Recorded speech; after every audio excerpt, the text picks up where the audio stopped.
by the military-industrial complex.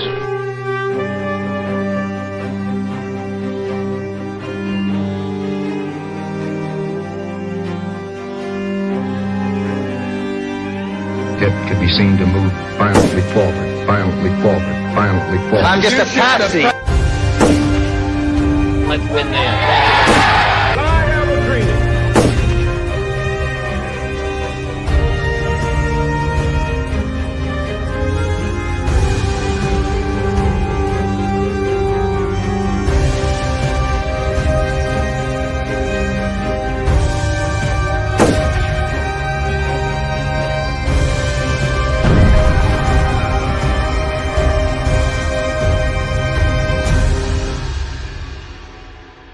I said this once or twice, but it bears repeating. If you like your current insurance, you will keep your current insurance. You think about the Army and the Navy and the missions they run to protect the world, they run on SAP. Well, you have done a really spectacular job. I guess pretty much everybody at this table is your customer, so that's not so bad. Exactly. I want to congratulate Thank you, Mr. President. Thank you.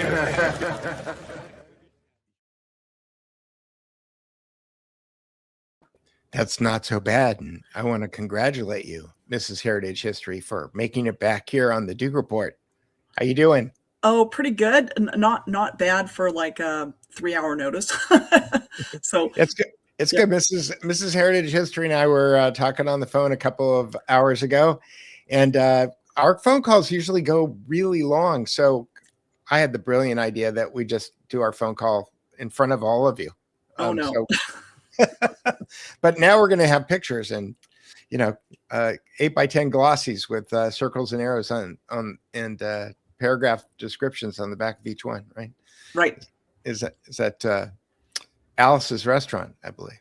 Right. I'm dating myself though. Okay. So anyway, I just wanted to let the audience know that I've been cranking away on my book. That's why you don't hear from me very much. You don't see me pop in my head very much on social media. I'm on I'm working on chapter 13 right now, which is called the selling and buying of genuine counterfeits. So that's the title of the chapter. I'll let you guess what it's about. But in any case, Mrs. Heritage History and I were talking about I think the way you framed it was the big problem. Right. The big problem that people have is that they don't understand how big it is. And I was saying that I thought it was a matter of scope. And that's what I always, that's how I always try to frame it. And that's why I chose this picture, for the show today, which is this man with his nose pushed up against the Empire State Building, because if your nose is pushed up against it, it's very difficult to tell how big it is. So, that does seem to be the issue that I run into with most people, is that when the Palisades burned down, I went to a town hall meeting. This big law firm is suing the people that they claim are at the apex of responsibility for all of the fires, the wildfires. First of all, they call them wildfires, and as soon as I knew the law firm was calling them wildfires, I thought, well, these guys are operating without a clue, because arson isn't wild. There's nothing wild about arson. And I got into this meeting, and this little guy who looks like looks like he was a pro boxer, and he lost a few fights. And he gets up there and he goes, "We're going after the apex.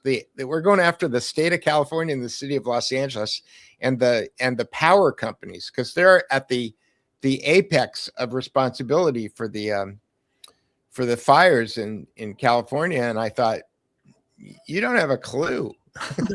That's right. There's people who have a lot more money than the state of California that you're not suing. And if you win your lawsuits and the state of California and the city of Los Angeles wind up getting on the hook for taking responsibility for those fires, it's the taxpayers who are going to wind up footing the bill. So you're, in a weird way, you're actually facilitating the oligarchy that is responsible for the fires. And I kind of laid out my case for him, and I sent him an email, and one of the attorneys at the firm got back in touch with me the next day and said, I'm going to go talk to this guy and we're going to get right back to you on this. This is very important stuff. And that was a month ago. So that is kind of where we were talking when we decided let's just do a show, which is just from my point of view. I do have, like I talked about in the Phoenician video, I have a different perspective because it's historical. And also I really haven't been doing the secret society stuff all that long, just a lot longer than most people, so I'm probably at 15 years now, but with a better historical foundation than most people and probably more in depth into, I've gotten much more of my information from older sources than most people, but it's very, very hard to communicate to people how deep the corruption is. And there's a lot of reasons for that. A lot of people are just ignorant, but also it's just, they can't get it through their heads.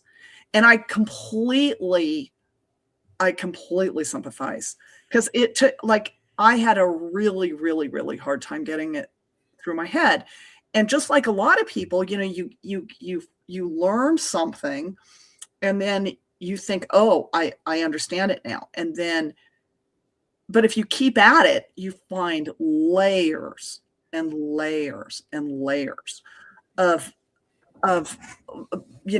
corruption, and also intentional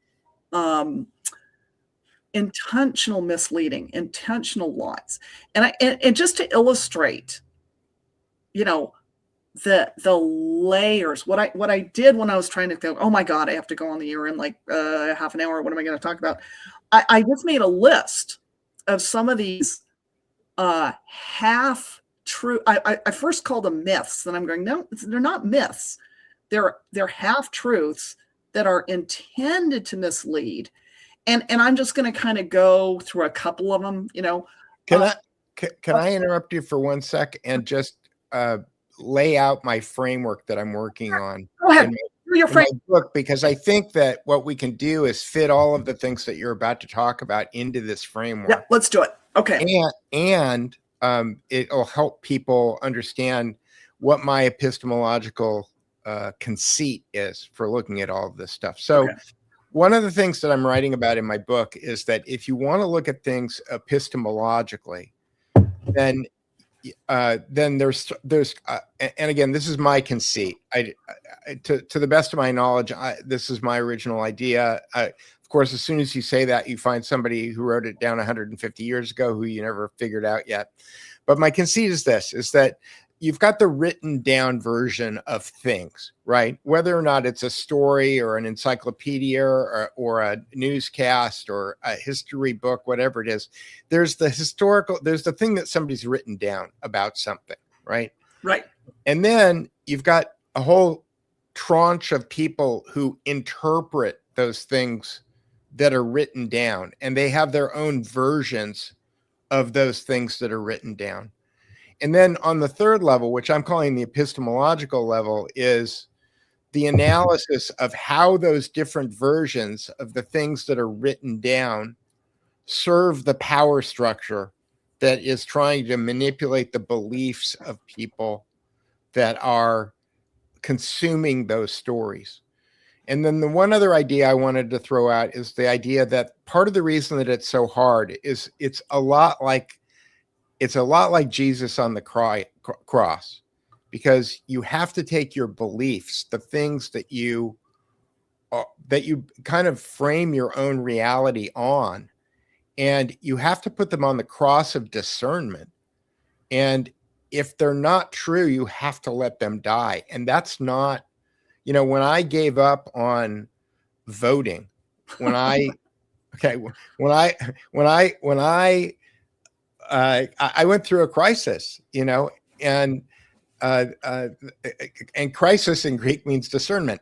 I went through a crisis where I came to the conclusion that voting was no longer effective, and I didn't know what effective was, but I knew it wasn't voting. And so I had to let go of the voting thing. And once I let go of it, then a lot of like the news became Saturday Night Live. Like a lot of the things that that are coming out of people's mouths just became funny. So anyway, I've taken a small bird walk. I cut you off. I interrupted you, but I just wanted to let people know that it is hard to figure this stuff out. And it becomes simpler if you think about there's things that are written down. There's different ways that people interpret those things. And then there's different ways that those interpretations impact the power structure. That's the end of my frame. Okay. Well, before I get into before I get into my list, I want to comment on what you just said about, discerning and put your beliefs on the cross of discernment, because there's a lot of truth to that.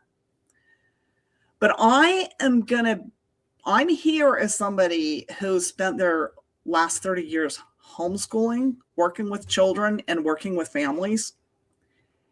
And there's people out there who understand to some extent how bad the lies are. And they want to take a sledgehammer to all the lies. And I'm just going to say, for starters, when you are raising children, you need rails. You need truths. You need to be able to say up is up and down is down. And when I was raising my children, what was very helpful to me was the Catholic Church. And I don't want to say the Catholic Church. I strike that. Okay. I'm going to say it again. The truths of the faith, strike that. The moral truths upheld by the Catholic Church were extremely helpful to me. The world is very, very corrupt.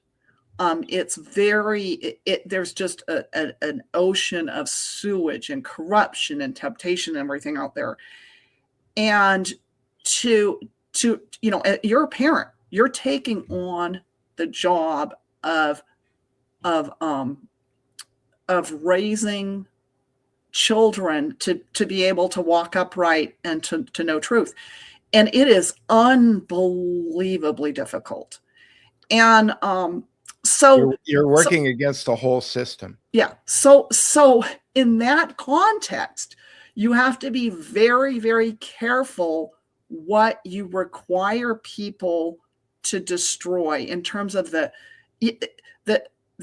are a huge amount of lies. I'm just going to throw out George Washington, who was a gigantic Mason and is not, and he's held up as the father of the country, and he says some true things, but he's representing a very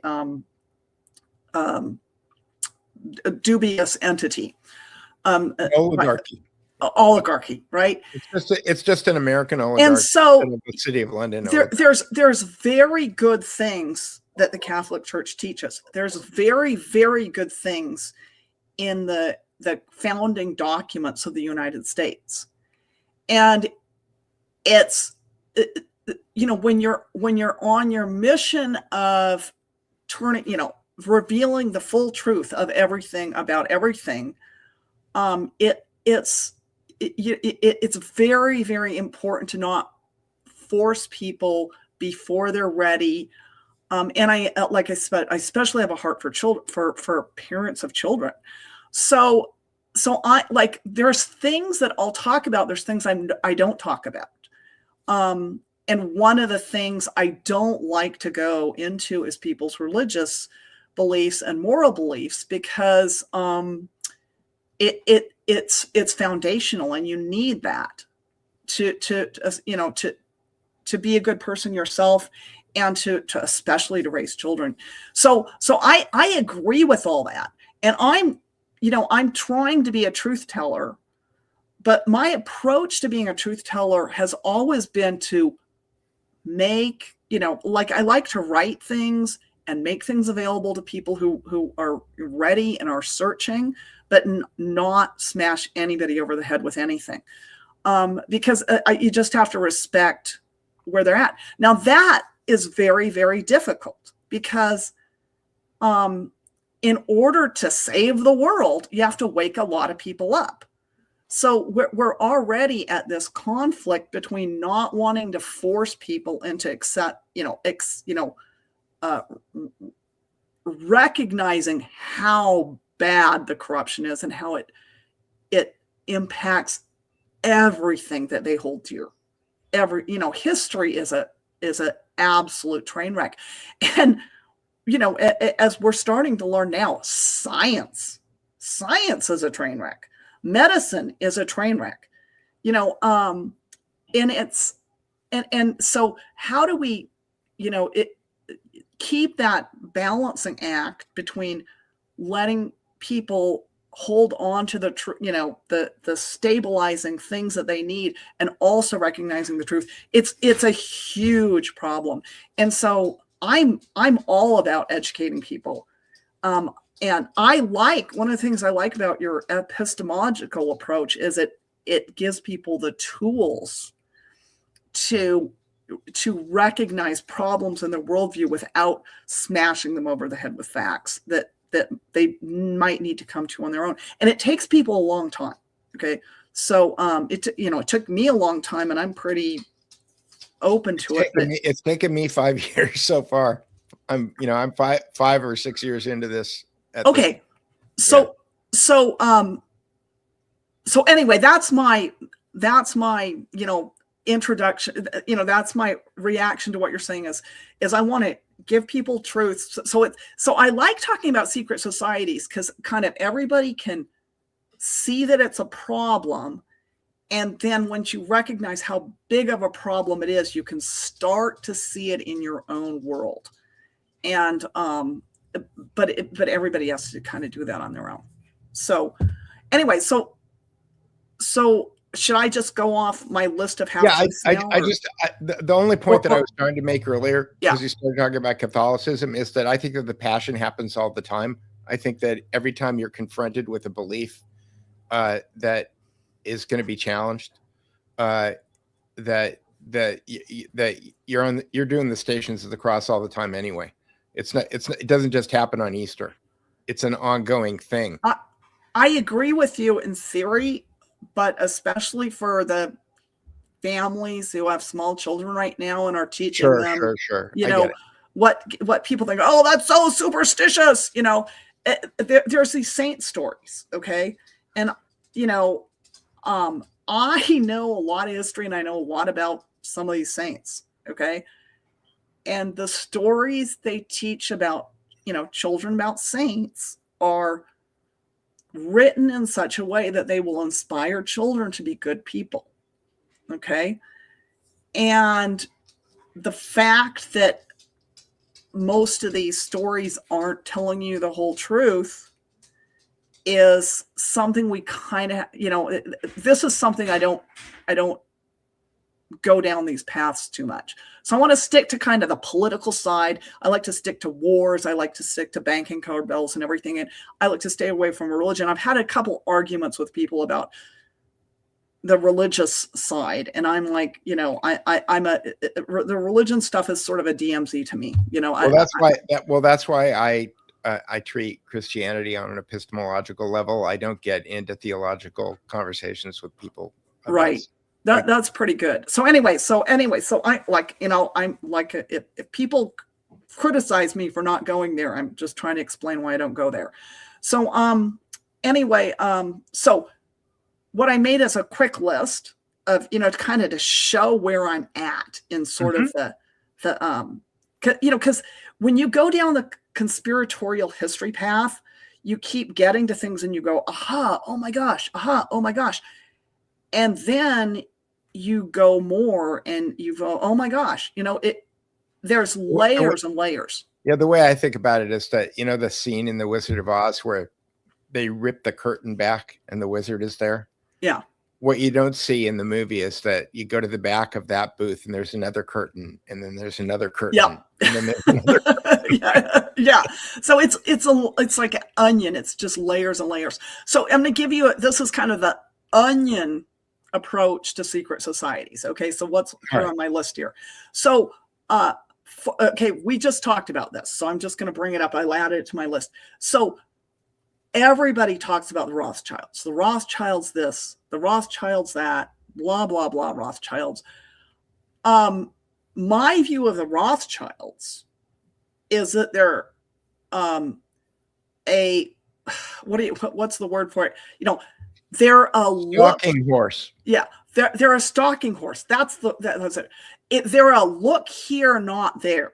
Okay, and they were created intentionally. A decoy. They're effectively a decoy. And I'm not saying they're not an important family. They were probably picked for some reason. And if my theory is true, if the Rothschild is royalty or super, super important, it was probably through the female side of the family, because what they always want to do is elevate, you know, that they have the story of the junk dealer and all this sort of BS. Well, this junk dealer, it was a coin dealer. Yeah, a coin deal. But you know, if they try to make him sound like he had a humble beginning. Okay. Right. Well, the way I look at it, again, my epistemological lens is that the family name was Bauer, which means farmer in German. And then they changed their name from Bauer to Rothschild. Well, what does Rothschild mean? It means shield. Red shield. Who had red shields? The Roman legions. And so my thought is that when the Roman Empire went from being a military empire to being a financial empire, they chose this name. And this is a name that appeals to people who are of Roman descent, because they understand that if they want their finances protected, that they'll put them in this legion, and that the Rothschilds effectively wind up becoming the financial arm of the Roman legions. That's my jaded, one-sided, biased assessment. That's probably one of about 4 ways to interpret the Roman shield, the red shield. Another way to interpret it has to do with the Knights Templars and the Swiss. Well, they had a cross. The Knights Templar had a cross on their shield, right? But the other thing is the City of London, which actually has a cross, and it's red on white. But the City of London is what I believe the Rothschilds were there to divert attention from. They were European, not English, but one of them happened to be English. I mean, one of them got moved to London, but you're supposed to focus on the German Ashkenazi Jews, not the City of London. Right. But in terms of what, you know, the myth about them is they supposedly invented this way of having different money in different parts of the world so that you could just, you know, have a note written up in Milan and cash it in Paris or whatever. And that's that system existed for hundreds of years before the Rothschilds. If you study this family, I said before that I studied, is the Oppenheimers. The Mayer Rothschild, who had a modest junk business and dealt in coins and was a big nobody. Yeah, he was trained by the Oppenheimers. He was trained, but if you trace back the Oppenheimers and the network they were part of 150 years before, it worked the exact same way. So this system, and that's what makes me think, you know, when people are saying it's the Jews, I look at the financial patterns. I look at the basically usury based finance. And yes, there is but correlation is not causation, right? Right. So if you follow it back, you can follow it all the way back to Babylon. Well, there's another key, which is that the leaders of these bankers, they're all they always identify as Ashkenazi Jews, right? Never Sephardic Jews. Even though when you can trace their wives of some of the leading wealthy bankers who, the wives tended to come, there's a couple wives, important wives who came from Spain. So, it's, look here, not there. Everything is look here, not there. So, so then another thing that I really have to correct about this whole Rothschild BS is the half-truth of the Battle of Waterloo, where Right. Nathan Rothschild got the carrier pigeons or however he got, the advance information. That is complete BS. Everybody on that trading floor knew exactly what was going on. They all, the Battle of Waterloo was planned ahead of time. If you study how the battle happened, the Prussian general, whose name I know, but I can't say right now. Blucher. What? Blucher. That's it. Yeah, right. Blucher. Blucher. I hate it when I forget the name when I need to say it. I know a lot about Waterloo. Yeah. So he came in and the tide turned. Oh my gosh. And so they have this narrative set up. Everything was scheduled and everybody knew what was going on. And this was a way to make it appear that the London oligarchs had lost all power and they lost control to the Rothschilds, and this is just absolute garbage. Nobody did anything with the money. The exact same people managing the money before were managing it afterwards. It was just all smoke and mirrors. So this is how they operate. So, right. So going back to my 3-level framework, okay, you've got what happened. There was a lot of buying and selling based on speculation that day. Okay. Right. Then you have the stories. There's about 4 or 5 different stories about, depending upon who you talk to. It was carrier pigeons. It was riders. It was all kinds of different reasons. But there's about 3 or 4 different variations on that story. You can go to the Rothschild Archive website, and they have a very in-depth article on that website. I have it in my database. And but then you have the way that those stories are manipulated by different groups in order to appeal to their constituencies, because they're trying to steer belief into this direction or into that direction. Right. And I think the theme of most of these points is to, distract attention from the City of London Corporation. One of the ways what you call the profession of people who distract attention for a living? What? Magicians. That's true. That's what magicians do. That's what magicians do. Look here, not there. Not there. That's exactly it. So, so another one of these ways to, and this is one interesting, because when I remember one of the books I read, 10 years ago or 12 years ago, was Proofs of Conspiracy about the Illuminati by John Robeson. Who was himself a Freemason, you know. And the big story there was that there was these bad people in, it was Bavaria. It was the French Freemasons. It was the French. Yeah, that's where it's French getting and to. The Germans, the Illuminati, not the British. But what Robeson did is he wrote that book, and then he sent copies to all the American Freemasons to warn them, against those radical, bad influencers. And it's also interesting, that. So it's not that didn't he write that book after the Freemasons had kicked the British out of control position in North America?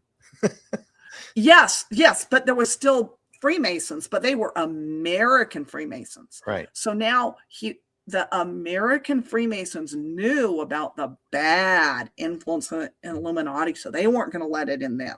And again, it's just to make it, even the fact that the Freemasons. Okay, so this goes back to the theme of one of my major. I've written a 3-part article about Freemasonry, and I am kind of going to mention some things, but I wrote it down instead of trying to do a video for a couple reasons. And that's, this is important historical information. And I'm starting to really, I used to only read, and I used to not ever listen to videos. And so I'm very, very, very late to the podcast world. A lot of the information that I saw on the internet when I looked at videos like 8 or 9 years ago was just garbage. And I didn't think there was anything to learn. I think there's much more really good videos out there now. I'm finding lots of really worthwhile thing in videos. And now that I listen to them on my walks, I see the value in it. But one of the things I used to hate about videos is, videos or audios or podcasts, is people would say these things. And even if they were really interesting, they wouldn't be documented. And I just like to have stuff written down.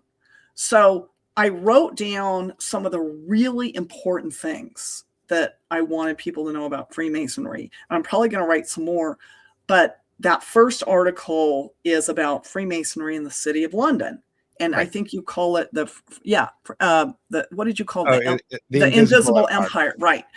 And it makes the point that Freemasonry was created by the City of London at the time that they were rising to a predominant position. And it had a very specific purpose. And if you can just ignore all the baffle gab and look at purely in terms of follow the money and, follow the power grubbing, it was created to help the City of London in its mission for world domination. Yeah, to become an empire. To become a world empire. Yeah, they realized that secret societies, starting like with the Oracle Delphi and the cult of Cybele-Anatus and all these other things, the great empires of the world. And that's, again, if you read the Protocols of the Learned Elders of Zion, the one of the symbols that they talk about in that book is that they claim their symbol is the snake. And one of the things that I was writing about this weekend is that the reason that metaphor of the snake is so important is because snakes shed their skins.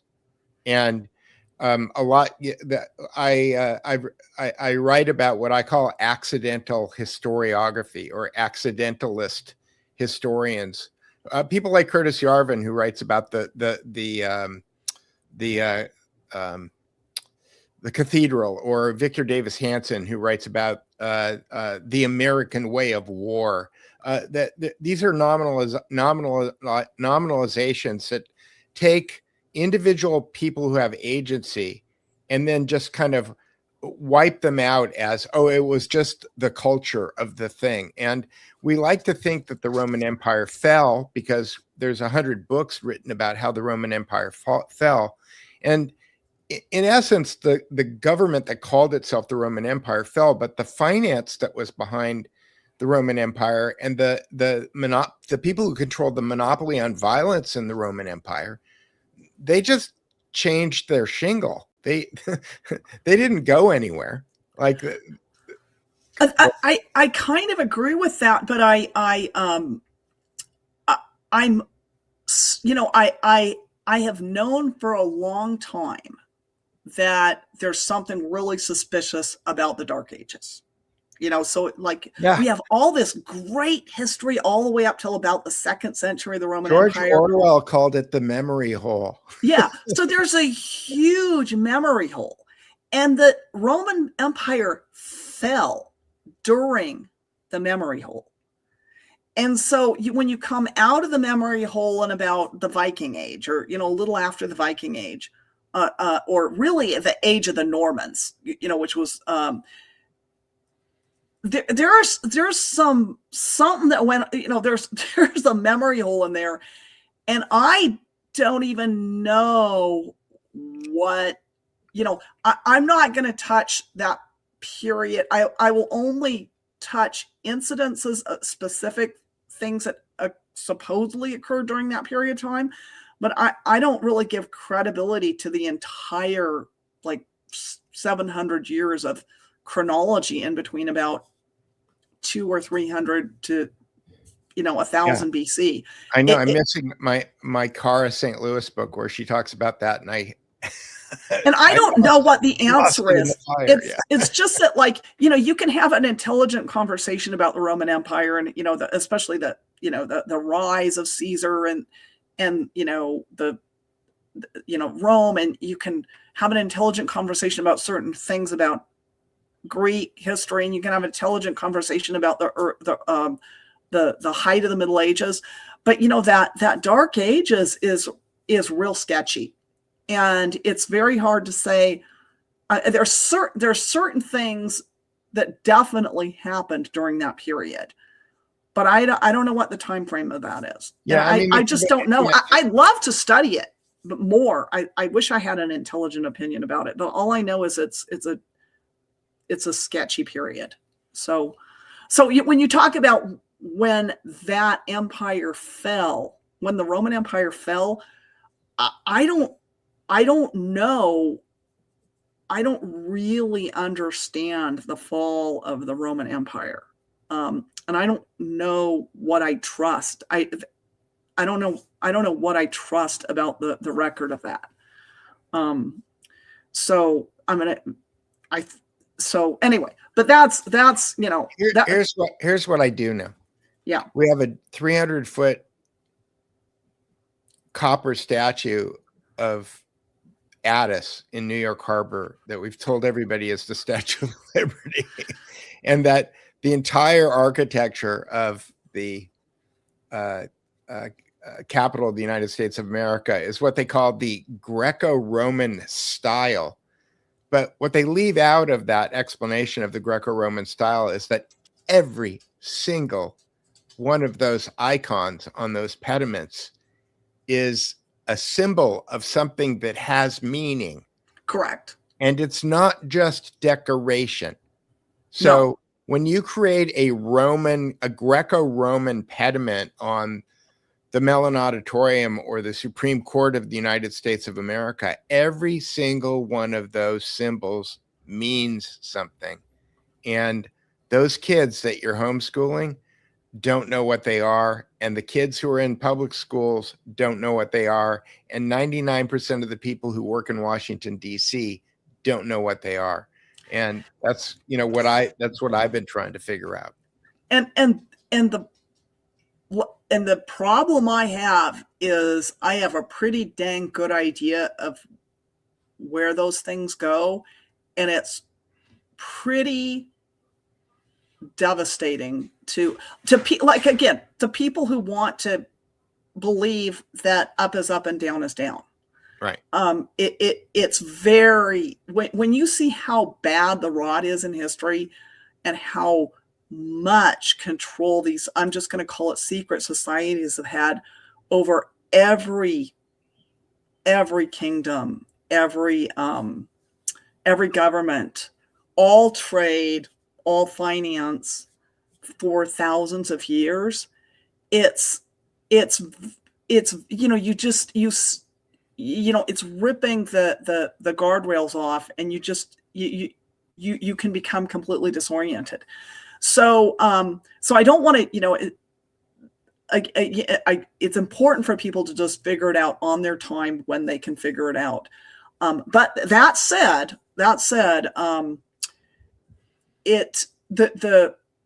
the history of the world that we know about, which is, I'm just going to say from 1600 on, it's easier to understand the influence of secret societies in the last 300 years than it is in the previous, whatever, 2,000 years. Yeah, we have more. We have more data. Yeah, we have more data.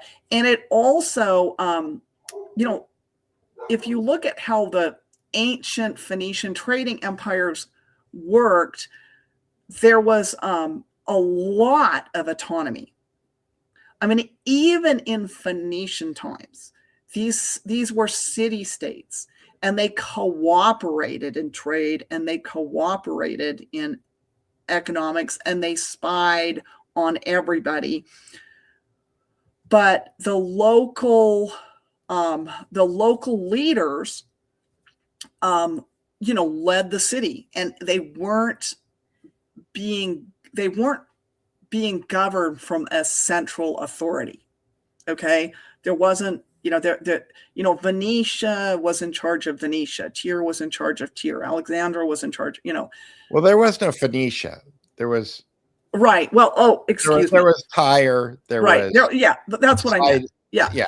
So these cities were autonomous, and these countries were semi-autonomous. They just the secret societies were mostly in the trades and building trades, and many of the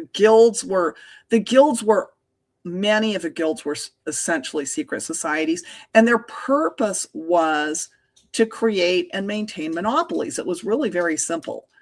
And so a lot of the secret societies had a what do they call it?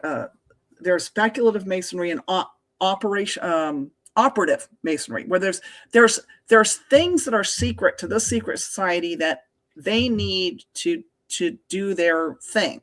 And in Freemasonry, the Builders Guild, the Stonemasons Guild, that was a lot of very really important secrets of how they built. There was a lot of secrets in the Stonemasons Guilds. But right. anyway, and this is the point of the guilds, which are also representative of delivery companies, right, in the city of London. Right. They represent monopolies on specific functions that like the Mercers they own the monopoly on the manufacturing of clothing. Like that's what they own. So I think Mercer is clothing, right? Isn't it? Well, I think it was not just clothing. I think there was more than that. But the point was that this is a form of creating monopolies, and this is going on to this day. Like there is no good reason why laundry detergent, why a big thing of Tide costs $26 now. Okay, when you go to the supermarket, it's 25 cents worth of soap and water in a big plastic bottle, and the only reason that Procter & Gamble can get away with it is because Procter & Gamble and DuPont and IG Farben, which is now called whatever it's called, it's Bayer and Monsanto and whatever it is. Right. These companies have created cartels. Mm-hmm. And they've decided this is what we're going to charge for laundry soap, and that's what laundry soap costs. And I ran into this when my daughter was an infant, and I had to go buy baby formula. And I did a bunch of research and found out that all baby formula is made by the same company, essentially. So it's So we're living it today. Okay, we're living it. Yeah. And the idea that people say that we live in a capitalist economy is just BS. It's like this is monopoly capitalism, 100%. And what's really sad about it is that they're at, like, when America was expanding and they were trying to increase population, they were trying to get population centers up, and they were trying to get they used the fact that if you actually let people have free enterprise, they work harder and they create great things, and they do this thing for you. And so even back then, as long as America's been America, they've always kind of controlled public works, with their insiders. When you have a big naked continent with Right. a bunch of indigenous people that you need to get rid of. Right. Right. Then you need to steer the messaging of the population to this kind of take things into your own hand, go out and be your own person, go out and homestead and Right. take that land and turn it into something productive. And then once you start making money, then we'll come ask you for your taxes. But you have to go work it all out by yourself first. So here's your gun and here's your seeds and go do it. Exactly. And so they also want to create the myth of the self-made man. And Right. that's it's really kind of scary when it's not that there aren't any self-made men, it's that this network is it can work with people who are very talented and do great things, and it can kind of make alliances with those people and then kind of take over once, in the next generation, or it can just put its, it has ways of getting its fingers around everything. But at this point, I mean, having a restaurant is something that anybody should be able to do. And 99% of our restaurants are now chains, and they didn't used to be. And Right. having That's because they put in so much legislation in order to quote unquote protect people. Yeah. And That even like hairdressing, there didn't used to be supercuts. It was just, and there, at least haircutting is still a place where there's actually, people can own a haircutting business themselves, but it's very, very ridiculously competitive. So they're just taking over a ridiculous amount of everything. And so the whole idea of being a sole proprietor is getting incredibly complicated. And so people don't even think of it now. People want to go to college and get a job at a corporation. And the idea of being being an independent person who creates something of value that they trade with other people, which was kind of the American way and how free enterprise originally worked and how, barter systems worked, is, it's not even in people's brains. They think of, and I think that's terrible. The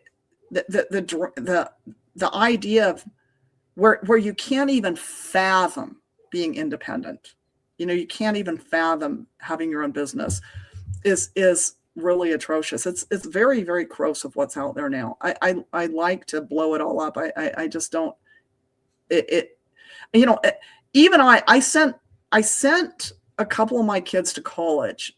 My oldest daughter had the incredible intelligence and wherewithal to not want to go, even though she's very, very smart. And I couldn't and then she got married very young, and it turned out great. But then my next two sons, went to college, and they both work for corporations now. And so my younger two are a little bit, we'll see. It's not terrible to work for a corporation. It's just that I think, my opinion of college is just going down and down and down and down. I just think it's absolutely ridiculous now. So, but anyway, this is definitely a diversion. This is a definite diversion. Yes. We went on a bird walk, and it's okay. Where were we before the bird walk? We were at the Rothschilds. We're at the Rothschilds. Okay. I think I went through most of my list. I think at some other future time, one of the things on my list is to kind of talk about, in a completely different time. I want to talk about how the everybody's blaming the Khazars and Ashkenazi Jews. And I'm thinking, no. Go back. Look at the Jews that aren't Ashkenazi and Sephardic Jews. And if you study how this whole deception came, where it's like it's all the Ashkenazi Jews. But see, I have this fallback position where I just think that the whole Jew thing is a canard. I do think, but it's also very. Okay, let's just do that at some other time. But All right. but it's just, it was on my list of things about, and also they think the Jews are behind Freemasons, and I've already said it's not the. Well, I did. It's not the Jews; it's the Phoenicians. So Well, I've done several. Again, I've done several shows on this, but I wrote an article on the. Here, I'll go back to the Duke Report. I wrote an article a few months ago called "The Pharisees and the Freemasons." Let me see. that was a great article. That was Okay. really good. And the point that I made in them. Okay, the Pharisees and the Freemasons, they told you what they were doing. So here we go. I'll bring that up. If I can add to stage, there we go. They told you what they were doing. And the big idea in this article is that the word Pharisee means to basically to divide. Parash means to separate. Pharisee means the separated ones. And the process of being a Pharisee meant that you determined what was truth, and then you defended that boundary condition, which was truth. And as I continued to like dig into the etymology, it suddenly occurred to me that is the meaning of the compass and the square, because what you do with a compass is you create a boundary condition, and then you use the square to measure whether or not people are inside or outside of the boundary condition. And I'm writing about that in my book. I'm calling that the double move. And it turns out that the double move is ubiquitous. If you want to control a group of people, then you claim authority on the interpretation of something, and then you defend the boundary condition. In the case of law, we call it law, right? But law is all about creating boundary conditions. That's why Jesus was always criticizing the Pharisees for being legalistic, right? He was doing miracles on the Sabbath. You're not supposed to do that. It's against the we have a rule book. It's not in our rule book. Yeah, you can't do miracles on the Sabbath. Which is just kind of one of the most absurd things ever, right? But the point is that this double move is everywhere. It's ubiquitous. It's the methodology by which you become a Scientologist. Scientologists, just like the Freemasons, they have a degree system.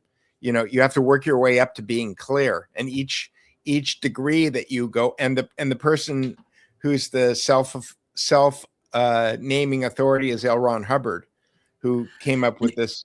You know, I think worse than any of the things you bring up, and this is a great article, but one of the things that you don't even mention, but I think is huge, especially for, the late 20th and 21st century, is universities, university professorships, PhDs. This is one of the ways that they have corrupted science. Yeah, I remember turned it into scientism. Yeah, I was a very curious person as a young child, which you said, and by the time I got to college, I already could see that economics was BS, history was. I just thought everything was BS. I'm going to do science. I'm going to do engineering. I think engineering still isn't very much BS. I still think engineering is the least BS. Well, engineers have to make something work. They have to make something work versus scientists and PhDs are, they're respected as the experts. They're engineering and math are the only two legitimate disciplines at this point. As far as so I am horrified at how much of what we think of as science is forget religion. Okay. Let's get back to legitimate science, because the stuff there, our cosmology is complete garbage. Okay. Yeah. Well, I started listening when I'm not writing and I don't have anything else to listen to. I've been listening to that guy that you turned me on to, Stephen Young. Oh yeah. He's awesome. He's an interesting guy. And it's funny because he was talking. I was listening to this video today, and he was talking about CERN. And here's what I know about CERN: it's a big hole in the ground that they put money in. Yeah. So was Stanford Linear Accelerator. You know, I used to live right next to it. And they claim that it's a 21-mile circle, and they show you pictures of a little piece of it. Yeah. But you know, it's very easy to build it a mile in either direction. Okay. Far enough that nobody would ever think to go check. Right. Right. And it doesn't really do anything except function as a money laundry for black ops, because all of the papers that they publish and all of the mystic voodoo that they do in front with the Shiva statue in the front. Apparently there's a video going around of a woman being sacrificed in front of the Shiva statue that Stephen Young talks about. It was something that I was familiar with before. Again, I look at this stuff on the epistemological level. I go, I don't know if the woman got killed or not. There's a video. It looks like somebody got killed. Maybe they got killed. Maybe they didn't get killed. The question for me is, why do you have a video of a woman getting killed in front of the Shiva thing unless you want people to believe a certain thing? Okay. And then what's the power dynamic that's created by having people believe that thing? But like the moon landing, like atomic weapons, I'm not sure that there really is a 21-mile circle underneath there. Okay. You know, because nobody can interpret the data that comes out of it. And as Stephen Young points out, that even if you believed what they said, you can't see what their conclusion is, because their conclusion, like the Rand Corporation, publishes 8.5 by 11 pieces of white paper that have black type on them. That's what they produce, and they have stories on them, right? Yeah. And then entire government programs entire tranches of the economy of entire nations is diverted by virtue of the fact that you have black letters on white pieces of paper that are telling people that they have to be afraid of this or they have to be afraid of that. Like, none of that makes any sense to me. It is. And again, you know, I homeschooled, and I had all these science books, and I had my kids read all of them, and they know all about the planets, and they know all about the stars, and they know all about, you know, and so, you know, it was like within the homeschooling community, it's like, we know that evolution's a lie, you know, so it's like, but we don't really have we don't really have an alternative to other than rejecting evolution. And in fact, you know, there's enormously interesting things about biology that they don't tell us about, how, you know, how life works and everything. It's so bad. So even science is completely corrupt. So again, you know, get off the religion program, get on to science, start debunking science if you want to, be useful, you know, because that's something that doesn't, that's something where people can still, you know, believe in a good God and a purpose to the universe and a purpose to the, you know, and moral improvement. So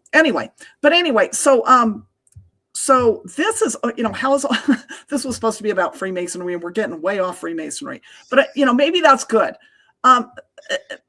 Because really the way I have learned to think about Freemasonry is these secret societies have been around for hundreds of years, and the Freemasonry is just kind of the political beast. Well, I think it's the empire beast. It's the empire beast. It's the political empire beast.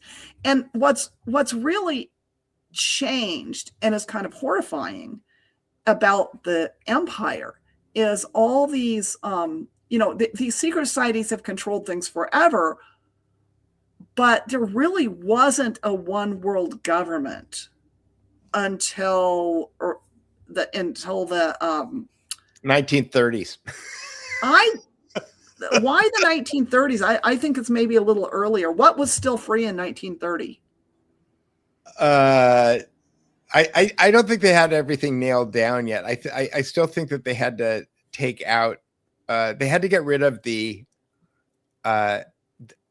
competing empires. There was a German empire, there was a Russian empire, there was the German ever since Bismarck was Freemasons, and this is what something I'm going to say is very important for people to understand. Okay, because in the Freemason empire story is the city of London is separate from Britain. It is an international sovereign thing, and I think most people know that. Don't what? Your... Oh, I'm sorry. But if it's not purely British, who is it? Well, it was originally it was largely controlled by both Italian and German members of the Great Holy Roman Empire and the Hansa League. Hansa, yeah. So it was kind of a Hansa town. The city of London was a Hansa town, right? And you're right about that. So what? And England was kind of originally Celtic, and then it was taken over by the Germans. And so when you see, Germany being independent from, and at war with England, that's crazy. I mean, even in World War I, the Kaiser was married to the daughter of Queen Elizabeth. I mean, it's just nuts. Or was that I might be a generation off. Anyway, so they're one and the same. And notice Queen Victoria, yeah. So yeah, different queen. Anyway, but they were all cousins. The Kaiser and the Tsar, nephews. Yeah. And then there was also a bunch of not Ashkenazi Jews, but Sephardic Jews involved in the city of London as well. So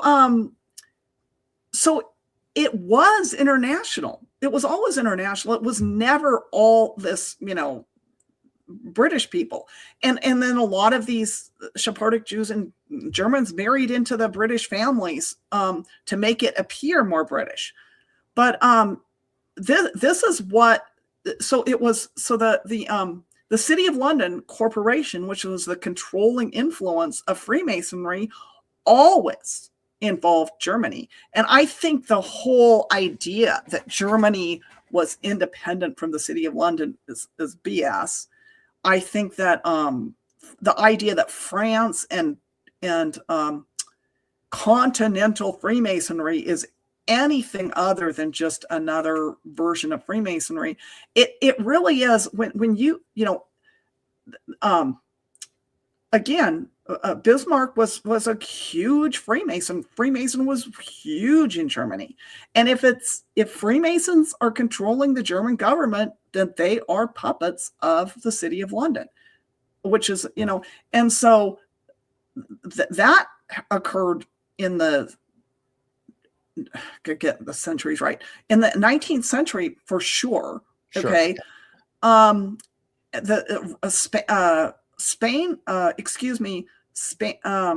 France fell, at the same time.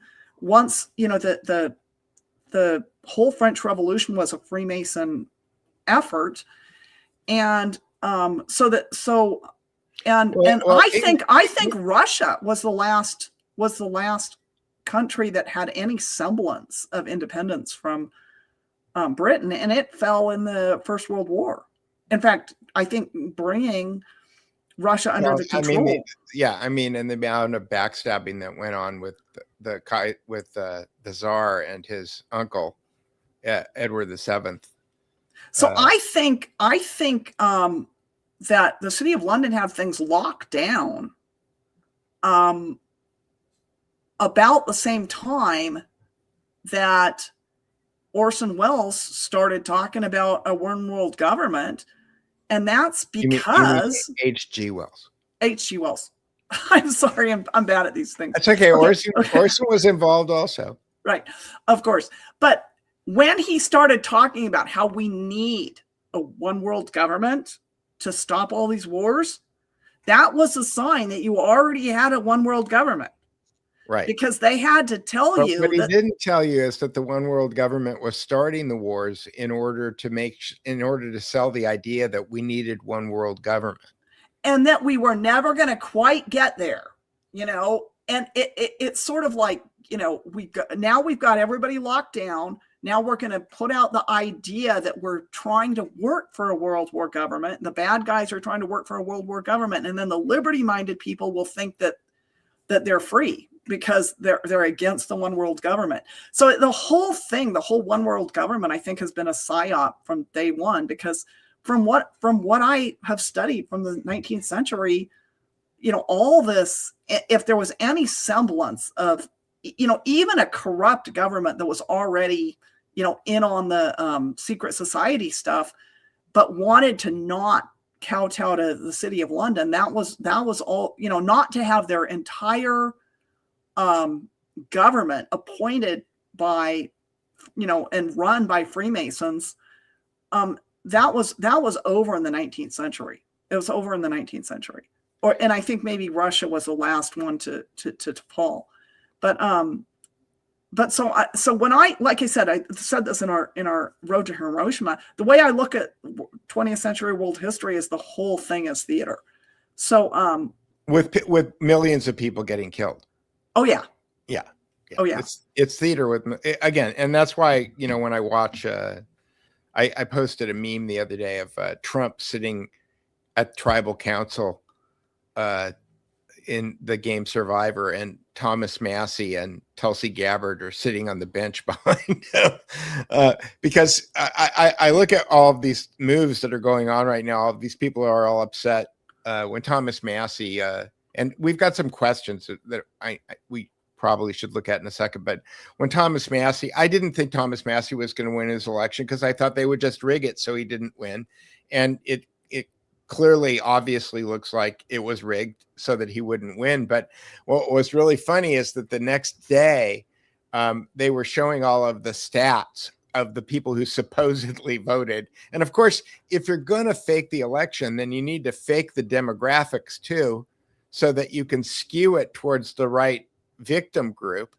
And the claim is that Thomas Massey won the election because this disproportionate number of people who are our age came out and voted for Thomas Massey in support of Israel. And I just, I think it's laughable at this point. But what happened is that you have all of these usual suspects. My friend Anomaly, okay, a guy who I like, is out there, and Stu, not Stu Peters, who else? Owen Schroyer, okay, they're out there blaming boomers.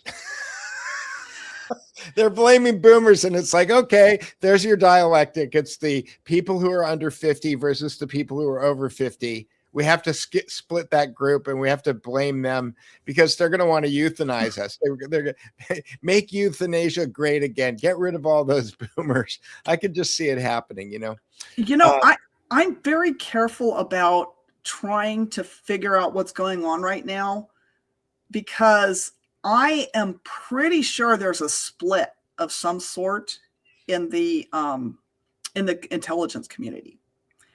Oh, I definitely, and I don't know whether it's that there's the split, there's the rebels, there's the Rebel Alliance. And I don't know if the Rebel Alliance is worse than the originals, or whether they're actually making things better. I do think that Trump is on the side of the Rebel Alliance. So, you can, I don't know whether it's going to this horrendous technological hellhole, or whether certain things are going to be improved, but certainly we haven't seen any improvement yet. But when I look at history, they pull so much of this stuff where you really can't predict what they're going to do. So I'm not, I will say that I've been really happy and cheerful about everything ever since I realized that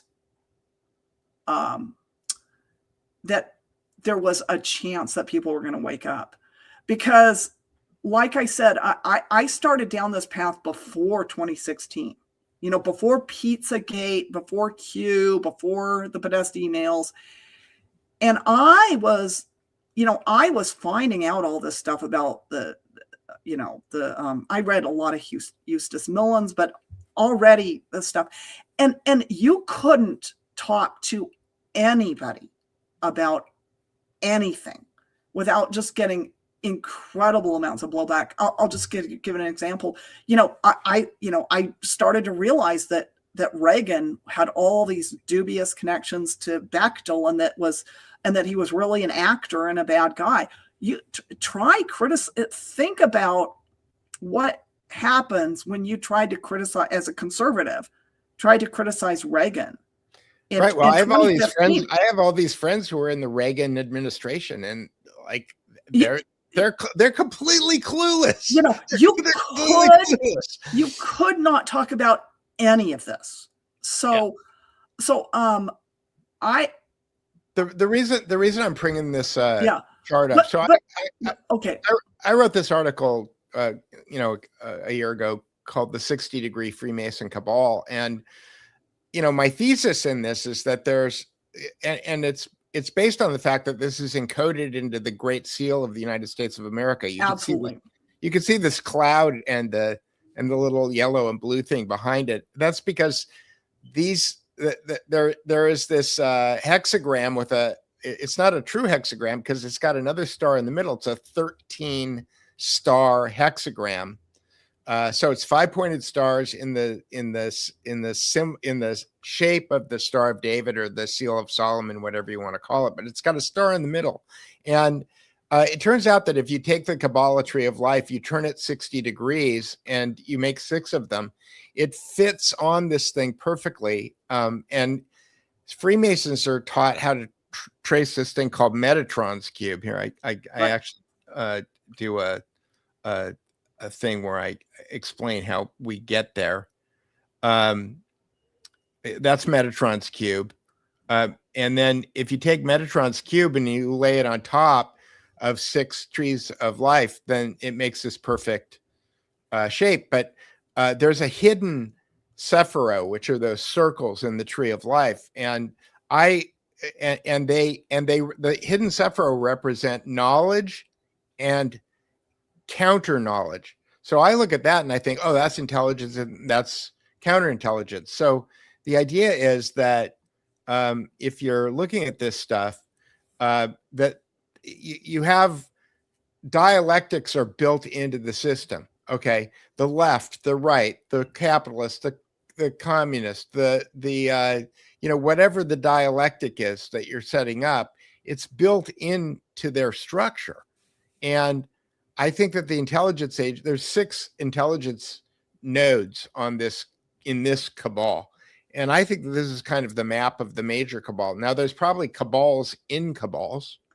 That's true, but something seriously happened. There's something broken about the last, pre-Trump to post-Trump, because before Trump, you could not talk about any of this stuff. As somebody who kind of tried a little bit, you would just freak people out. I am so happy to be able to have this conversation. You could never have had this conversation 12 years ago. Yeah. So I'm not saying that I trust Trump, and I'm not saying that I don't see huge dangers of this technocracy coming up. But since the Podesta emails, Pizzagate, Q. Who's gone to jail for that? They're not going to go to jail. No, wait. If you're super optimistic, then what what Q tells you is that this is all going to be done by the military. Well, there's huge problems with that. But I guarantee you that you cannot arrest anybody and put them up in front of the judges all need to go to jail. The judges all need to go to jail. That we have a complete Right. That's why. We have a completely dysfunctional. Let me tell you my own and story. I don't believe that Trump is any better than any of the rest of them. You can. I'm not. My fear is that, it's just another layer of the onion. Okay, but this is definitely a different layer of the onion. You could, knowing how corrupt knowing how corrupt the secret societies are and how long it's been around and how bad our science. Well, I didn't even know a bunch of the science stuff until the last 5 or 6 years. I still trusted science 8 years ago. Not, I didn't really trust it, but I had no idea how bad the science crap was 10 years ago. So good for Steve Young. Everybody go look up Steve Young. We'll do that anyway. But I love being able to have this conversation and to be able to think these thoughts and have these discussions. You could not do that 15 years ago. People just were completely unreceptive. Now everybody's not receptive. Not everybody's woke up. A lot of people still tell you to shut up. That's fine. There's a community of people who are open to this stuff, and there was nothing 12 years ago. So I cannot be other than thrilled and happy. Every day is like Christmas, because it was so much worse when you could see this stuff and you couldn't talk to anybody and you had no hope that anybody was on top of anything. So I don't someday I'll post I had a very interesting interview with, here in Idaho, we invited somebody, some speakers. I didn't really invite them because I don't do anything like that. But one of them came and one of them talked about, he was a lawyer, and he talked about the problems in the legal system and why you cannot possibly arrest anybody and have them go to jail in our current system. And I already knew that. But it was great to hear somebody else talk about it. I'll post something like that on my timeline. That's too big a diversion. Let's stop. Please stop. Okay. I want to get to the questions. 18 minutes ago, I said. Oh my gosh. Okay. Questions. Okay. Yeah, go ahead. But before I answer this question, I just want to say that I think that the part of the problem that I run into is that. Like I said, this big law firm, I went to this open house that they have because they wanted me to join their class. And their class is going after the state of California and the city of Los Angeles for ostensibly, arson fires that were created by an oligarchy that wants to collapse the civil infrastructure of the state in order to introduce their new corporate improved system. And so to that end, all of these class action suits are working towards the ultimate goal of the oligarchy. That is, you think you're doing a good thing by joining this class action suit. And I sent a very detailed letter to the lead attorney, the guy who owns the firm, the guy who ran the town hall. And I've got no response back from him. Not thanks for your information or gee whiz, we'll look into it. Now, one of his junior attorneys told me that he was going to go talk to the boss, and I've never heard from him. This was a month ago. So I'm going to jump to what Carrie Shaw is saying. She said, seems everything good gets infiltrated and then corrupted. If it's got power, it gets infiltrated. That's kind of the name of the game. And even Jesus said that if you put 12 people in the room, somebody's going to cause trouble, and that's why I'm a Matthew 18:20 person. I believe that you and I are doing it right now, one-on-one, and we've got other people in the room who are sharing our conversation. But this is the way that you're going to organize. This is the way that you're going to get people to understand what's going on, not by getting 50,000 people in a stadium. Okay. They even infiltrated the homeschoolers, Right. The homeschoolers used to have these little tiny, conventions. They'd run themselves, and it all got taken over. So they infiltrate everything. Yeah, everything. when I was doing research, when the McMartin preschool happened, there was a psychologist. There was a couple of psychologists that were interviewing all of these small children who had been molested, and had all these stories about underground tunnels under the school and all of this other stuff. And the oligarchy went out and spun up an organization called the False Memory Association. And they destroyed the careers of all of these psychologists who were helping these small children. Okay. Yeah. Okay. There's an unlimited amount of money that is available to make sure that the narrative is going in the direction that they need it to go in. So what I'm saying is, to answer that comment, is that the solution isn't to start a big organization. The solution is to have a billion conversations like this one. I think the solution is to wake people up, which has only been possible for 10 years. And that is because when they start to do the arrests, they have to arrest everybody. Who are you gonna get to go do the arrests? Who are you gonna get? Okay, I'll believe. Yeah. I mean, the point is, when people say, "Oh, Trump is definitely corrupt," and it's all bullshit because we haven't seen the arrests. You do not understand. 12 years, Teresa. You do not understand how impossible it's not going to. I don't think Trump is going to do it. It's not going to happen. Okay, you could. Okay, a few good journals, maybe. Okay, I've said this before. I'm reserving judgment. I haven't given up on Trump, and I don't put all my faith in Trump. I focus only on how many people are waking up. And yes. I'm seeing great things in terms of how many people are waking up. Just forget Trump. Forget he even exists. I do. Because waking people up so that they have some concept of how corrupt everything is has to happen, no matter how long it takes before anything can possibly be corrected.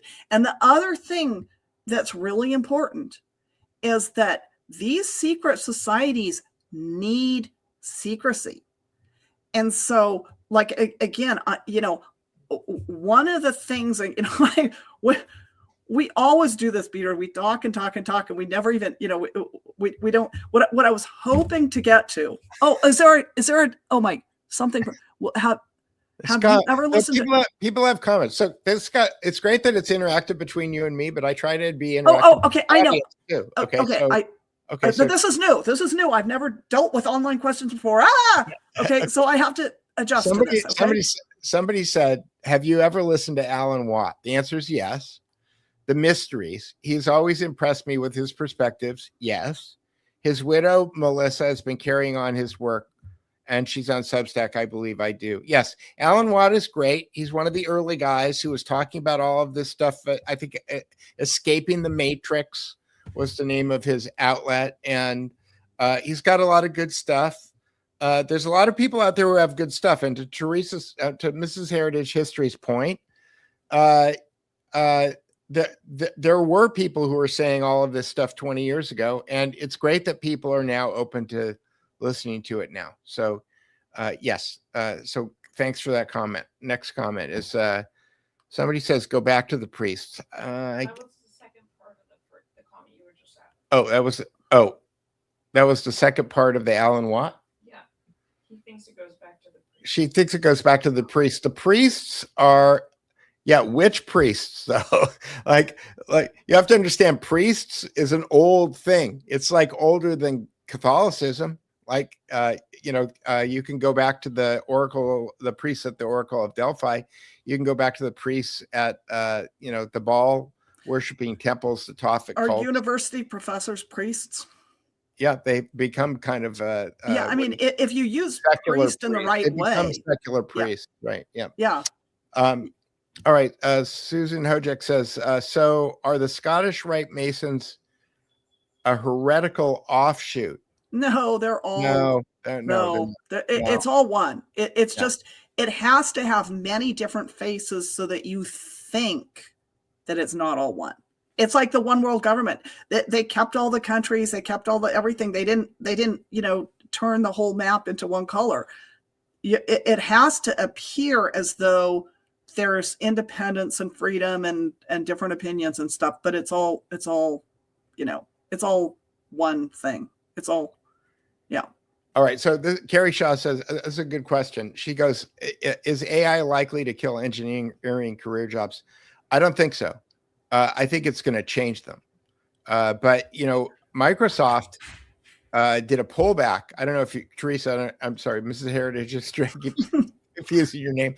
Mrs. Heritage History, I don't know if you saw that Microsoft told all of their engineers that they had to use AI, and then they can't, and they put billions of dollars into Anthropic, and then last week they reversed that and told everybody to go back to writing code the old way that they were writing code. Because and this is something I use Claude. I'm using Claude Cowork every day to work on, to do the research on my book. Okay. And it is flawed AF, as the kids would say. It is like having 10 grad students, but I got to check their homework.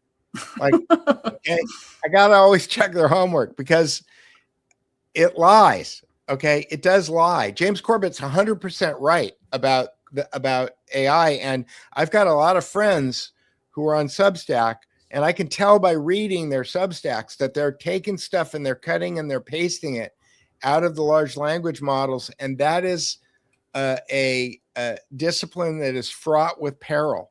And so is AI going to kill engineering career ops? No. Is it going to change them? Yes. Are you going to need to learn how to use the tool? Yes. Is it going to make certain parts of your job a lot easier? Yes. Is it going to create an entire new category of things that you need to be concerned about? Yes. Is it ever going to be intelligent? No. Okay. That's just a lie. Okay. That is a complete lie. You can create a golem with AI. You can create something that looks like it's smart. Okay. But it's not. It's not going to happen. And I have all kinds of metaphysical reasons for believing that, but I don't think it's going to kill engineering jobs. I think it's going to change them. It's going to change the nature of the jobs. It's going to change the nature of business. That is, there's something called vibe coding. And if you understand how large language models work in order for writing code, Peter Duke could do something right now he couldn't do a year ago. Peter Duke could ship an iPhone app if he wanted to. Okay. By himself. Peter Duke couldn't do that a year ago. But the AI isn't doing it by itself. It still needs Peter Duke to tell it what to do. Now, I don't have time to go work on an iPhone app right now. But what I'm saying is that it's going to change the nature of engineering. It's not going to get rid of engineers. We're still going to need engineers. That's my jaded, one-sided, biased opinion. Do you have a thought on that, Teresa? I went into electronics in college because I was suspicious of electronics. It's not just AI. There's a lot of horrendously threatening technology out there that isn't AI. I think electronics is scary, and many aspects of it are scary, and that is what I'm worried about. I'm not worried about Trump. I'm worried about out of control technology, and I don't even know what out of control means because it's funny that you said that, because Kevin Kelly, who is the editor of Wired magazine for a while, and he's like, I would say, one of the thought leaders of the current cabal, wrote a book called Out of Control. Yeah. Well, what's funny is one of the reasons, the main reason I bolted Silicon Valley was because I had children, and I just knew it was an insane place to raise kids. And I didn't want to have anything to do with it.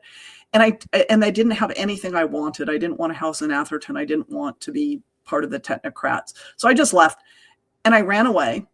And now I'm where I ran away, and there's, flock cameras going up everywhere and spy cameras and, threats of data centers. And so running didn't work. So I'm very concerned. I think there's something that's huge bullshit about the data centers. And I do too. There's something that it's a psyop of some sort, and I don't know exactly what the plan is. Is it the data version of WeWork? Remember how WeWork was going to take over the world? Like, nobody was going to have an office anymore. Everybody was just going to rent a space when they needed it. And then and the fact that they suck up all this energy and all this water and everything, there's something going on with them. They're a cover story for something. This is not a whole bunch of memory bullshit. There's some, I don't know what it is. There's something very insidious. I don't even know if they really intend to build all of them. It looks to me like they're trying to get you to be terrified of data centers for some reason, and I don't know what. This is why I don't jump ahead and say this person's good, this person's bad. There's something going on.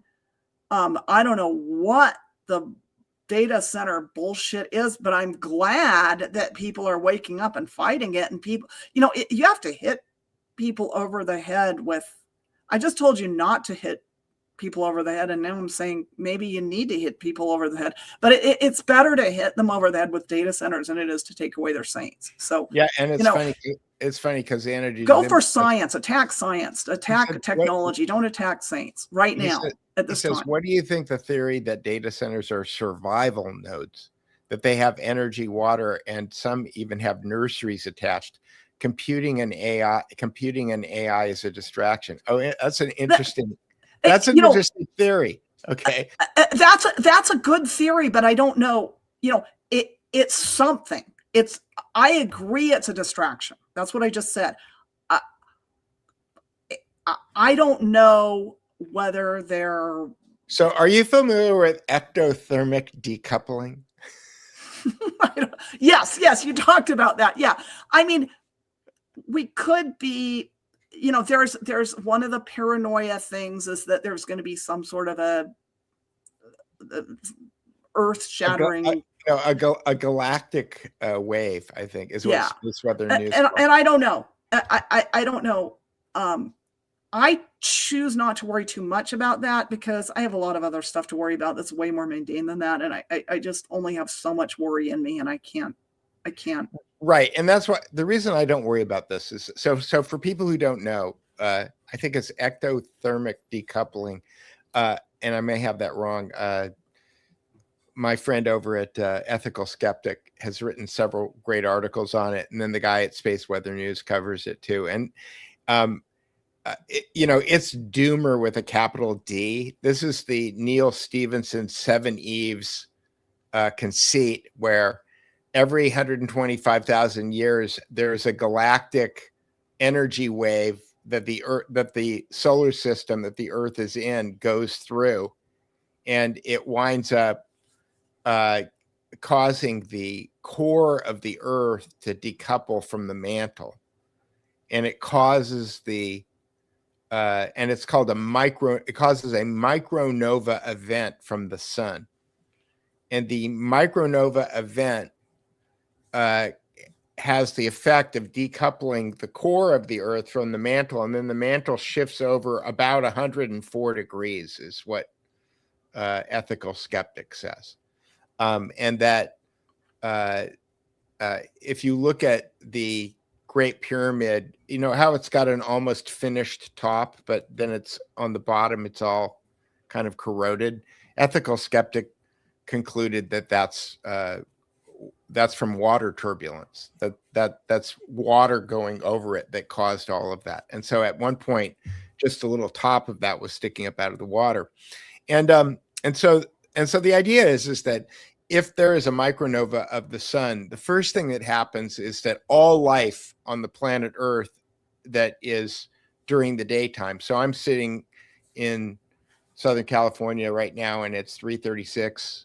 And if there was a micronova, if this galactic sheet hits the sun right now, that there's a micronova event, and all life on the sunny side of the Earth ends like immediately, and all electronics are fried and everything is gone. Okay. And the people who aren't on the people who are on the dark side of the Earth, they make it into the next phase. And in the next phase, the core decouples from the mantle, and then it starts to shift. And if you assume that the Earth is spinning at about 1,000 miles per hour right now, the geocentrists might argue with you, but that you wind up having 300-foot tidal waves, and depending upon where you are and which way the Earth is spinning, I'm at the beach. I don't know if the water goes 300 miles an hour gets to be 300 feet high going in the opposite direction and I'm now in the middle of a desert, or whether or not it goes, it goes east, and then I'm under 300 feet of water, at which point I'm dead anyway, right? And so are all of the, so is everybody else on the sunny side of the Earth. So it's a scenario where, in a good situation, 95% of the people on the planet die. Right. I don't worry about that because yeah, it's like I have no bandwidth to worry about that. The slow corruption and the number of families destroyed by drugs and dysfunction and businesses lost. This slow, the corruption of our whole civilization is more real to me than wiping out the planet. So anyway, yeah. Is there more questions for us? Yeah, there's one more. Let me see. Okay, because then I have. Okay.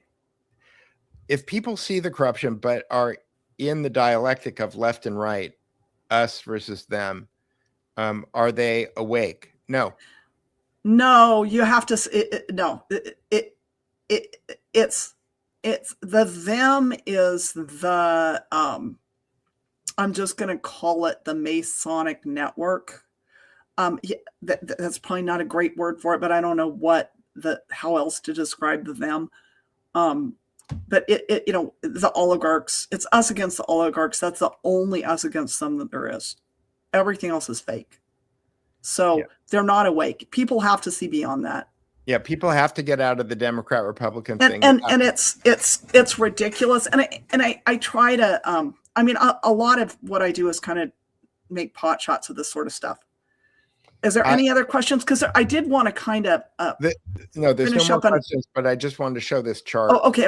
Which is from my 60-degree Freemason article, and that is that dialectic is built into it. It's built into it across trees. It's built into it inter trees. So the reason that I bring up this chart is because this is the way that this thing is architected.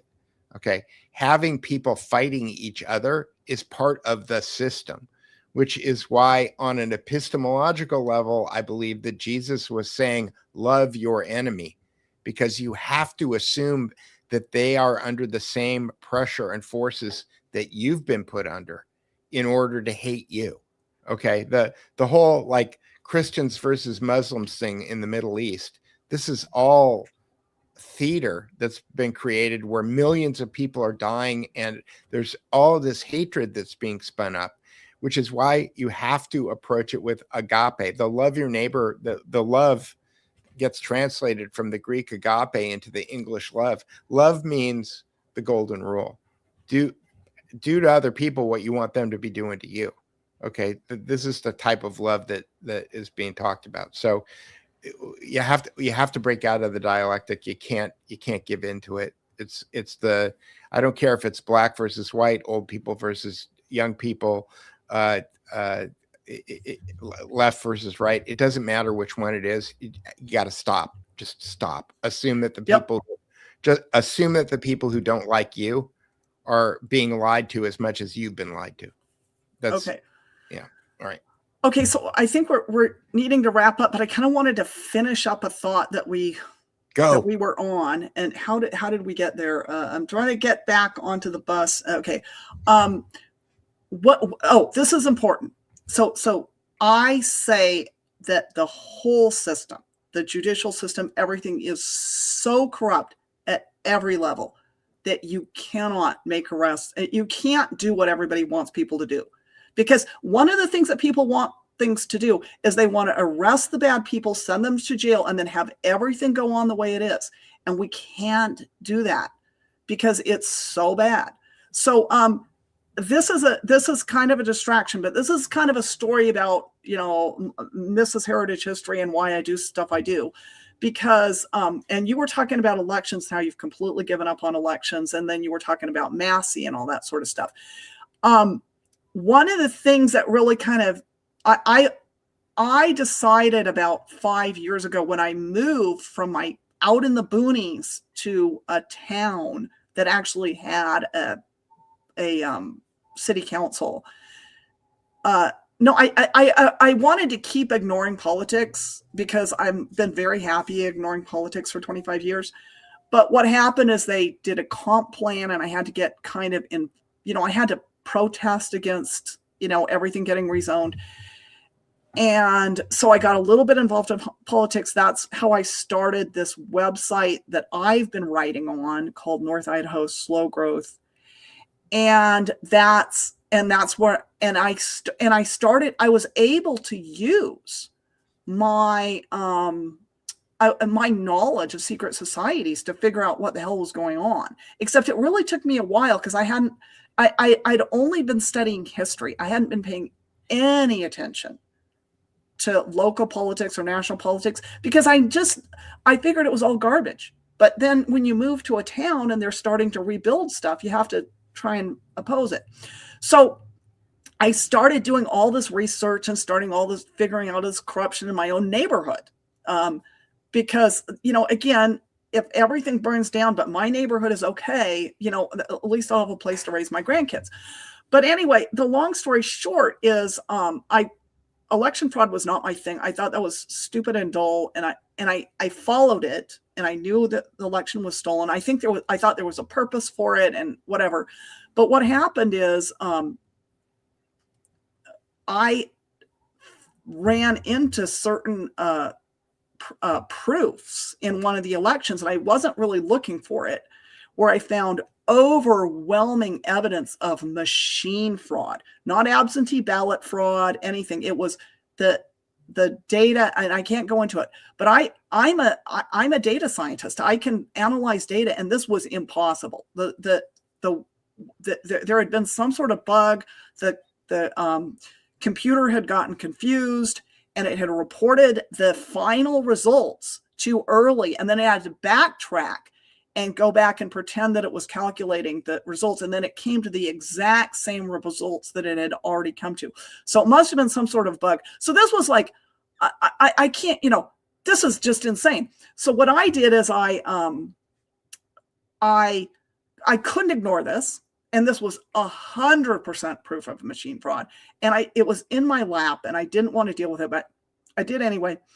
So I did all the analysis. I wrote it all up. I sent the information to all of the people involved. There was three races in this election with, and I sent it to the Republican people who are a lot of my friends. I mean, I knew some of them because I'd spoken about smart cities, so people knew me. And I sent this email that proved fraud. And then I went to the council meeting and I explained the fraud, and I asked them to delay certification. So what happened was that everybody stopped talking to me. Nobody would return my phone calls. Nobody would talk to me. They certified the election without asking any questions. They played dumb. They would not deal with the election stuff at all. And I'd been bringing up all the smart city stuff, and they were interacting. They were pretending to be on my side, all this sort of stuff. And just absolute sign. Now I got kicked off all of the political chats, and everybody started hating me because I was bringing up the election stuff. So, and of course, what am I going to do? I'm gonna do if you are going to freeze me out of election stuff, I'm going to look for elections. So I've spent a lot of the last year studying elections. So. And I like history 100 times better than elections. But what's really funny is after all this research into all this election fraud, I discovered that do you have that picture that I sent you that was I said I was going to end up with, because it leads to this, the picture of the No, the next one. No, this is the one with the. Tell me which one you're looking for. They're all on the bottom of the screen here, if you can. It's the one about elections. It has a big Freemason sign on it. Well, I got this one. Keep going. That's it. Okay. Yeah. So I wasn't expecting this at all. I wasn't looking for this at all. But basically, I had traced all the election fraud back to this company called 10X. And I'm not going to give you the long story, but it's related to an international computerized election fraud that nobody talks about, which is, everybody talks about Smartmatic, nobody talks about Seidel, but 10X is Seidel. Okay. So 10X is the company that controls Idaho's elections 100%. Everything about Idaho's election is controlled by 10X. So I zoom in to Google. And what do I find? I find that the company that's controlling Idaho's elections is right down the street from the International Shriners headquarters. So all this stuff that I've been studying about Freemasons, and I knew about I have a long history with digging into Freemasons and local Freemasons, and they're right in my face when I wasn't even, I never dreamed when I was tracking down election. I knew that the Masons were behind election fraud, because when you see the sign is when you see this coordinated lying, this absolute coordinated lying with nobody, all this overwhelming proof of fraud and nobody acknowledging it, and the courts throwing out the stuff and the politicians not facing it, all of that's Masonic. That what you're seeing in the lying about the fraudulent elections that's all Masonic. You have the computers that are actually doing the stealing, and they want to make you think that they have all these pictures of the mules delivering hundreds of ballots and the absentee ballots and the people pulling out the boxes of ballots and recounting them. They want you to think that it's about falsifying the ballots. Right. They want you to think it's about the mail-in. It's about the mail-in. It's about, and it's all soft. They can do everything with software. And it's all electronic, and it's computerized fraud, and everything about the non-computerized fraud is a psyop to cover up that it's all computers. And so I knew that, and I knew that the Masons, the Masonic lying machine was behind all this. But I never dreamed that when I zoomed into the company, it was going to be right next door to the International Shriners, because they're the International Shriners are in connection with every Freemason lodge in the entire country. I think And they're it's right next interesting door. that What? I think that it's interesting that the DoubleTree by Hilton mimic the square in the logo that you put in there. Do you see that? And Yeah, I didn't even notice that. and it makes me wonder whether or not, if you zoom out a little bit, if you'll find a compass that's in the map.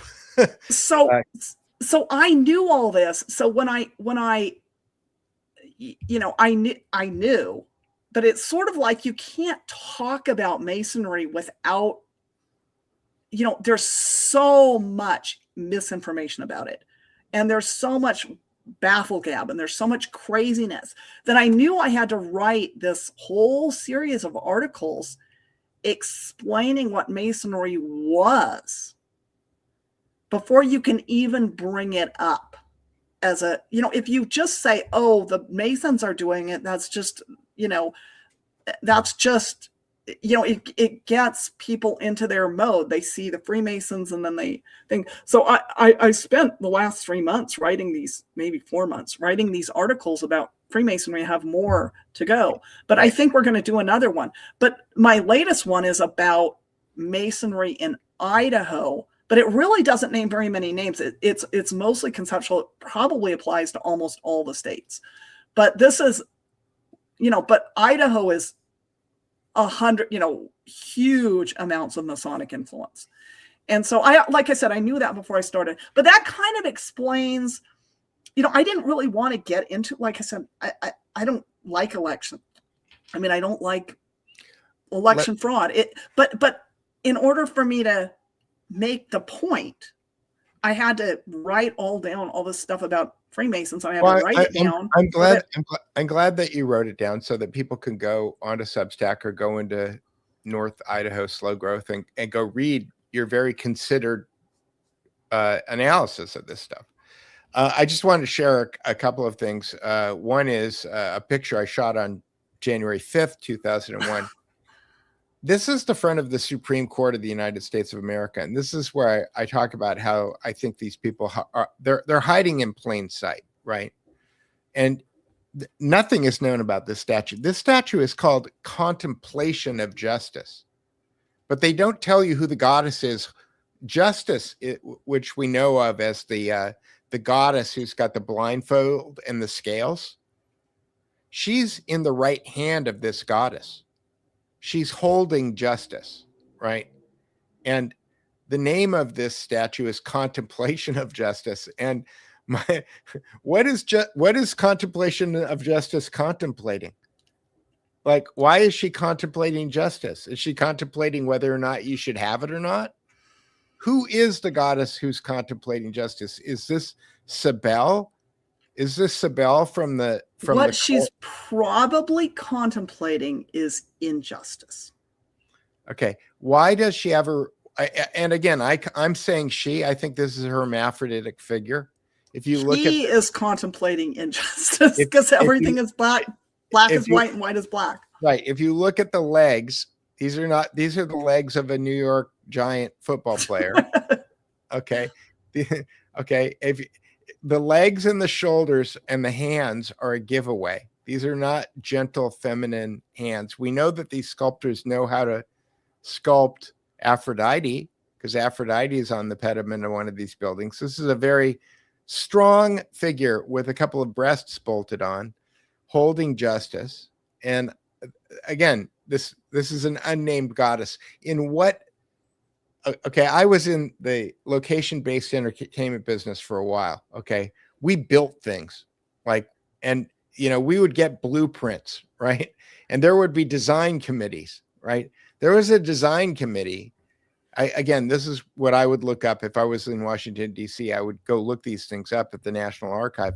I want to know what it said on the blueprints of this building, what was written about what this statue is and what it means, because usually it's in the notes on the blueprints. Wow. But there's usually a creative brief. But this is called Contemplation of Justice. That's one note that I had. And then this is another, again, looking down on things. This is the Rand Corporation building in Santa Monica. Yeah, And it perfectly matches the Eye of Horus. of course it does.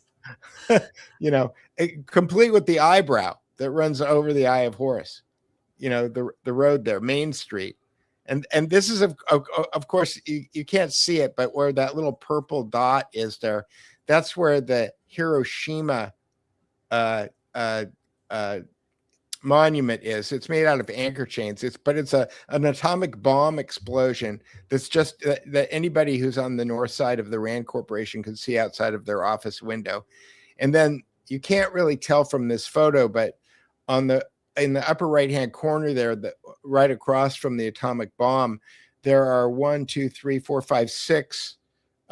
You can see the shadows of these 6 towers. And if you're standing there at the city hall taking a picture of the atomic bomb, in the background, these 6 towers look like 6 ICBMs that are launching off into the stratosphere.